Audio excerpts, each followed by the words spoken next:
Girl gone missing. When the police found her, they couldn't believe who was with her.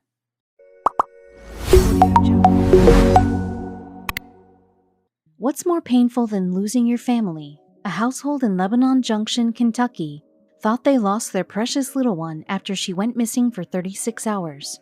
It was the most distressing and agonizing hours of their life. They were all over the place and they didn't know what to do. They already called their neighbors for help and reported it to the authorities. Everyone was searching for the missing child. Thankfully, after a long day and sleepless night, she was found. But it was not just the family who was shocked after seeing her alive and well. She was not alone. She came back and they could not believe who was with her. Charlie Campbell was just a typical 2-year-old baby girl living in Lebanon Junction, Kentucky, with her grandmother. Like any other child, she was enjoying childhood, going around the house and running in their backyard. She was not just loved by the whole family, but the whole town. It was just like any other ordinary day. Beth Campbell, little Charlie's grandmother, was relaxing in her house as she knew that her granddaughter was happily playing around outside with their dog, Penny. But she panicked when she could not find Charlie. She was nowhere to be found. As soon as Beth realized that their precious little one was not around their house, she went to her neighbors to ask if they saw Charlie. Every time her neighbors shook their head and said no to her painful question, "Have you seen Charlie?" Beth was getting more and more nervous. Beth could not help but think of the bad things that might happen to her beloved granddaughter. When the neighborhood learned about the situation, they joined Beth in her search for the young girl. The whole neighborhood was in distress searching for her. As the sun started to set and the night sky was beginning to appear, there was no clue as to where Charlie was. It seems that the word anxious would never be enough to describe what they were feeling at the time. The most heartbroken was Charlie's parents and family. Natalie Quick, her mother, and Lisa Chesner, her great-grandmother, along with Beth, were truly heartbroken with the disappearance of their precious little one. As night came, the family, neighborhood, and local authorities did not stop searching for Charlie or praying for her safety. The search continued, and before they knew it, they were already 2 days into the hunt. Charlie's family worked along with the sheriff's office to locate her for almost 2 days, looking for the little girl who, as they believed, had wandered off into the woods nearby. Many people became involved. Each had exerted a considerable amount of effort and time into the search. In fact, they even interviewed several family members Thursday and Friday during the search, along with the FBI. As Scotty McGaha of the Bullitt County Sheriff's Office told Insider, fortunately, the missing girl was not alone after all. Though the family was obviously in a catastrophic state, the fact that the little girl was out there in the wilderness was hard to swallow.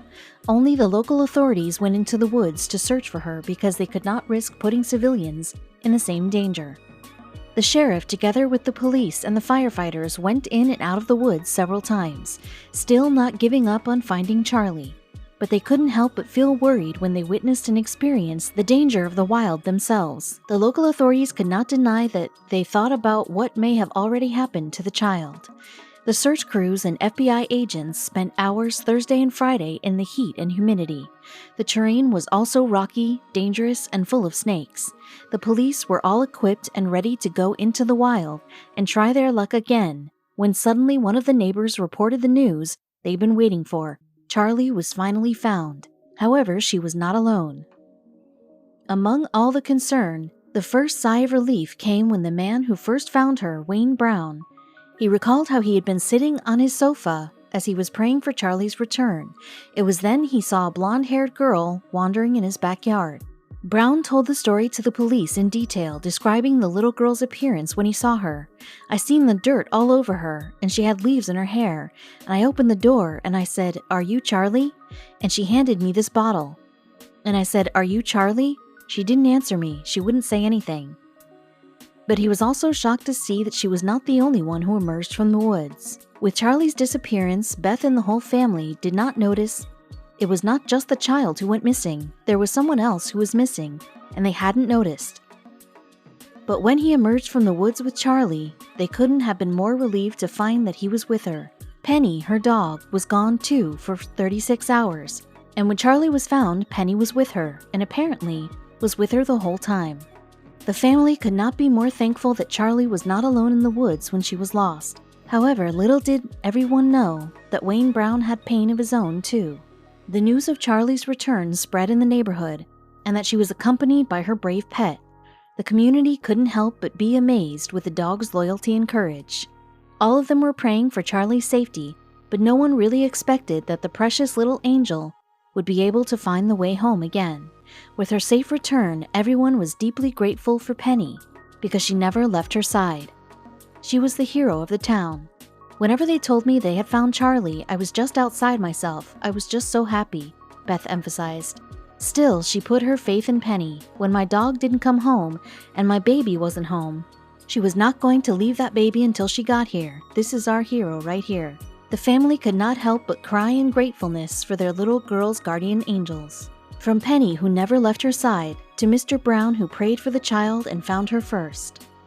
For Quick, it's unbearable to not be able to find your kid, and even more unbearable when 100 people searching can't find her either. But when little Charlie had finally come home, their happiness was unparalleled as well. I can't even explain how happy that I am that this baby is home, because I love her more than anything in this world, Granny Campbell exclaimed. Some people thought that their reunion was never going to happen. It was actually an emotional one, with Charlie's grandfather running to greet her with a stuffed animal at the BCSO. Granny Campbell, on the other hand, promised some extra treats for both Charlie and Penny, mainly putting the hero pit bull on a diet of hamburgers. It's a way of thanking her for staying with Charlie. The pain that Charlie's family went through when she was missing is not something that any family would ever dream of. She was out there all night last night. I won't stop until she's found. I don't care if the dogs have searched and no scent. I don't care.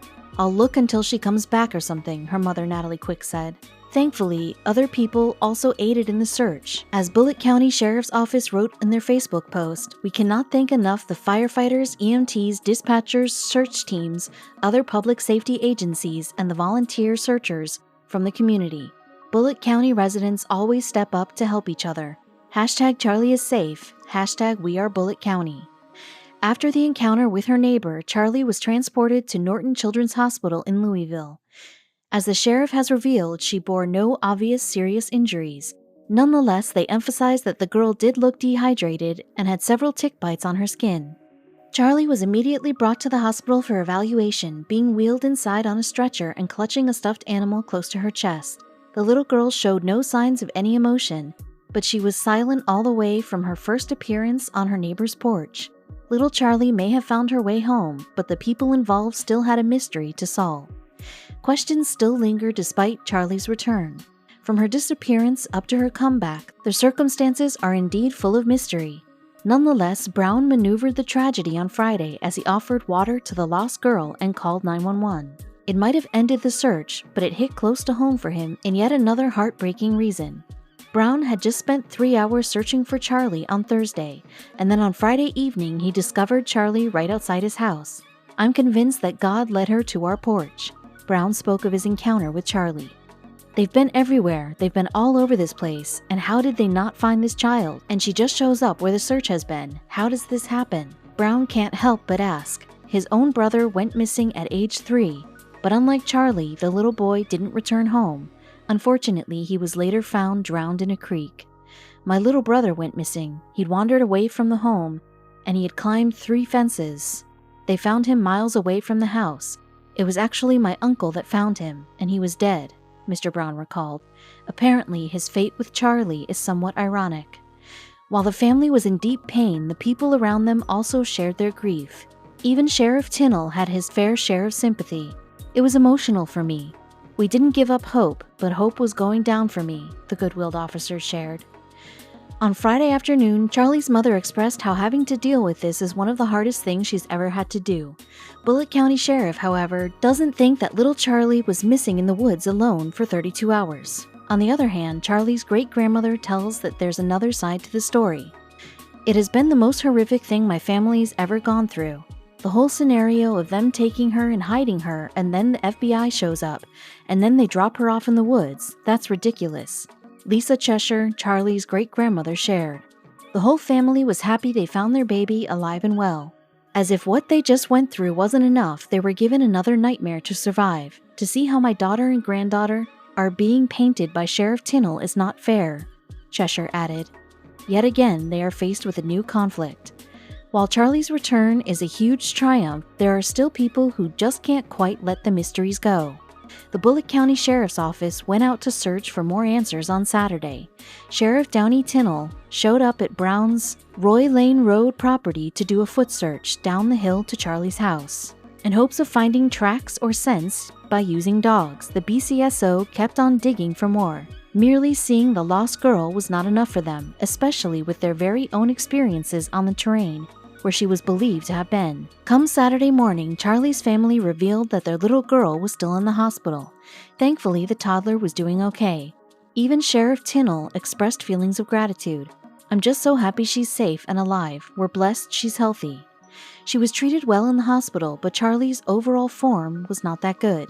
When the little girl arrived at the hospital, she was still wearing the Disney pajama top, which was what her grandmother reported her missing in. However, she wasn't wearing any pants or a diaper.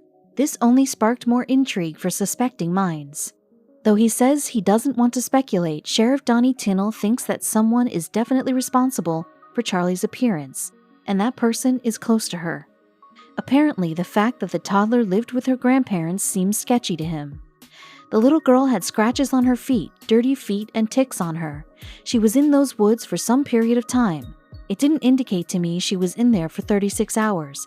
My suspicion is there's a custody issue between mother and grandmother. I suspect maybe there was something going on that we don't know about yet, the sheriff revealed. The other end of the dispute also expressed their side. There's not a custody battle. My granddaughter goes there every day with her baby and takes care of her, great-grandmother Cheshire spoke of Charlie and her mother. As the police officer came up with a hypothesis, Cheshire also came up with a theory of her own regarding what really happened to Charlie.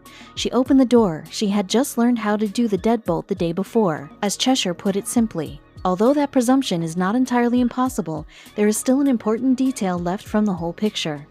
Even before Charlie's disappearance, her grandmother was battling a struggle of her own. Beth Campbell, Charlie's grandmother, and Cheshire's daughter are battling addiction. She even admitted to a recent relapse. This detail might be a vital factor for the sheriff's accusations. Amidst all the trouble, Beth told Sheriff Tinnell that she was on the meth. She didn't have to do that, but she did, Cheshire said. Instead of the focus being on Charlie's disappearance, the random confessions started unwarranted trouble. Nonetheless, their angel is home now, but with layers of mystery surrounding her still. Charlie was found at a neighbor's house shortly after Penny arrived home, according to law enforcement officials. The house in question is several hundred yards up a wooded hill from her grandmother's home. No matter how much they looked, though, the police officers knew something didn't add up. I can't believe she survived it. There's coyotes in them hills. There are copperheads and rattlesnakes and ticks, all the elements.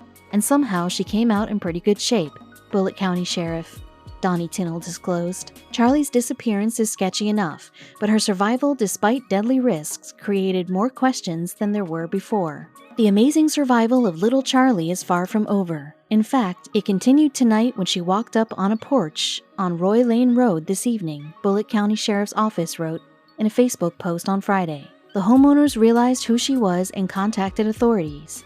She has no obvious serious injuries, but did appear dehydrated and had some tick bites.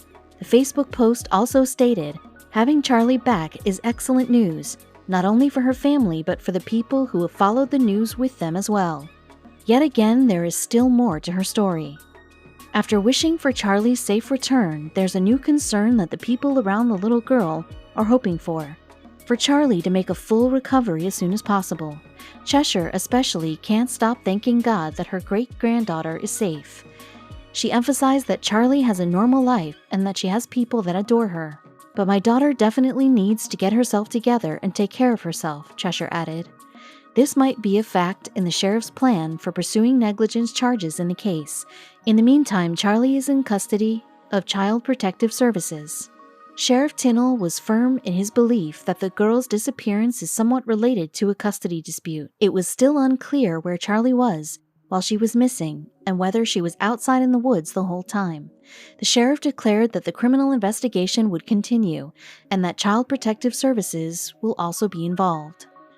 No criminal charges have been filed so far. Nonetheless, Charlie's family is relieved that their little girl has returned to them with the help of their new hero Penny. That alone is important for them after facing the possibility of them not being able to see their baby anymore.